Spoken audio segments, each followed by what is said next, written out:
1911 आज से करीब 110 साल पहले इटली के रोम शहर से जेनिटी नाम की एक ट्रेन चलती है।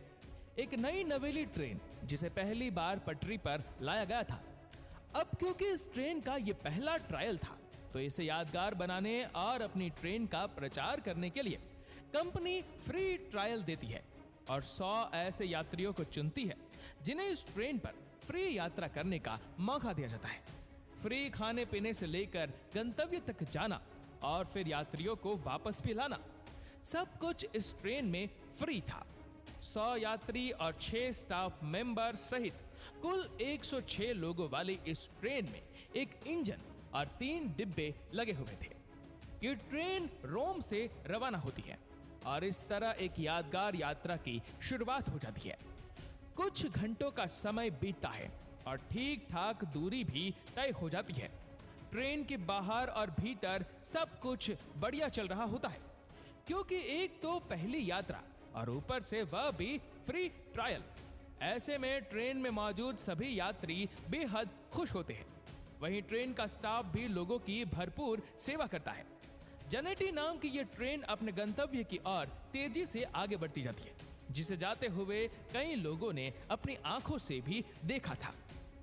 यहां तक तो सब कुछ ठीक था, लेकिन इसके तुरंत बाद वह हो जाता है जिसे सुनकर आप सब हैरान रह जाएंगे। जेनेटी के रास्ते में अचानक एक सुरंग आती है जिसका नाम था लोम्बार्डी टनल। वह सुरंग जिसकी लंबाई 1 किलोमीटर थी। अब यहां होता यह है कि यह ट्रेन इस सुरंग के अंदर तो जाती है, लेकिन दूसरी तरफ से कभी बाहर निकलती ही नहीं है। इसके अंदर जाते ही 3 डिब्बे वाली ट्रेन हमेशा के लिए गायब हो जाती है, जो ना तो तब ढूंढने पर मिलती है और ना ही इसका पता आज 110 सालों के बाद भी लग पाया है। जी हाँ दोस्तों, जिस तरह आपको हैरानी हुई है, ठीक उसी तरह उन लोगों को भी हुई थी जो इस ट्रेन का बेसब्री से इंतजार कर रहे थे।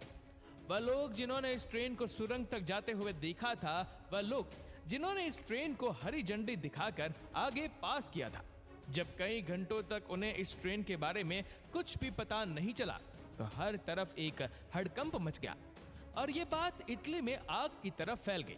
ये 106 लोगों वाली ये ट्रेन लोम्बार्डी नाम की एक सुरंग में गायब हो गई है। इस घटना के तुरंत बाद इसकी जांच शुरू कर दी गई, क्योंकि 1 किलोमीटर की सुरंग को पार करने में अब ट्रेन को 1 दिन से ऊपर का समय बीत चुका था, जिसका केवल एक ही मतलब था कि जेनेटी किसी हादसे का शिकार हो चुकी है। और उसके साथ असल में क्या हुआ ये जानना अब बेहद ही जरूरी था। सभी का शक रहस्यमयी सुरंग पर ही था, तो सुरंग के चप्पे चप्पे को छाना गया। लोगों को शक था कि कहीं सुरंग में कोई गहरी खाई या कोई खुफिया रास्ता तो नहीं है, जहां ट्रेन रास्ता भटक कर चली गई हो और दुर्घटनाग्रस्त हो गई हो। लेकिन आपको जानकर आश्चर्य होगा कि ना तो उस सुरंग में ऐसा कोई खुफिया रास्ता मिलता है और ना ही ट्रेन का कुछ पता चलता है। धीरे धीरे समय यूं ही निकलता जाता है और जब जांच का कोई नतीजा नहीं निकलता और ट्रेन का कोई भी सुराग नहीं मिलता, तो ये बात मीडिया में पहुंच जाती है, जिसमें इटली की अच्छी खासी बदनामी होती है, क्योंकि उसके 106 नागरिक रहस्यमय रूप से गायब हो गए थे, जिनका पता लगाने में इटली अब तक नाकाम था। हालांकि मीडिया की इस बदनामी ने इटली को एक उम्मीद की किरण तब दी, जब मेक्सिको के रहने वाले 2 व्यक्ति अचानक से सामने आते हैं और ये दावा करते हैं कि वह लोग इस यात्रा का हिस्सा थे, लेकिन टनल से पहले ही वह लोग ट्रेन से कूद गए थे। वजह थी घना और काला सफेद धुआं और अजीब सी कुछ आवाजें, जो ट्रेन के टनल में जाने से ठीक पहले उन्हें दिखाई और सुनाई दी। तो ऐसे में वह दोनों घबरा गए, जिसके कारण उन दोनों ने चलती हुई ट्रेन से छलांग लगा दी और किस्मत से वह दोनों बच भी गए, क्योंकि धुएं के चलते ड्राइवर ने ट्रेन की स्पीड को कम कर दिया था।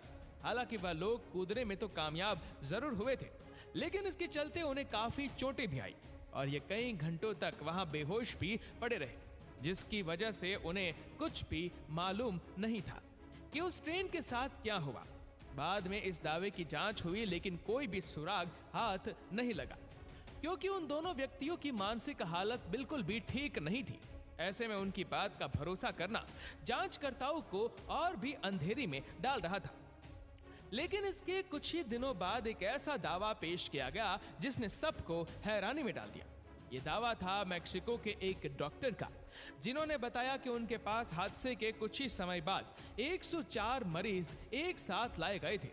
डॉक्टर के अनुसार वह सभी मानसिक रोगी थे, जिनकी हरकतें और बातें दोनों ही बड़ी अजीब थी। उस डॉक्टर ने उनसे यह जानने की कोशिश भी की कि उनके साथ क्या हुआ था, उनकी ये हालत किसने और कैसे की, लेकिन वह लोग उसे कुछ भी नहीं बता पाए। इस दावे पर इटली भरोसा करना तो चाहता था,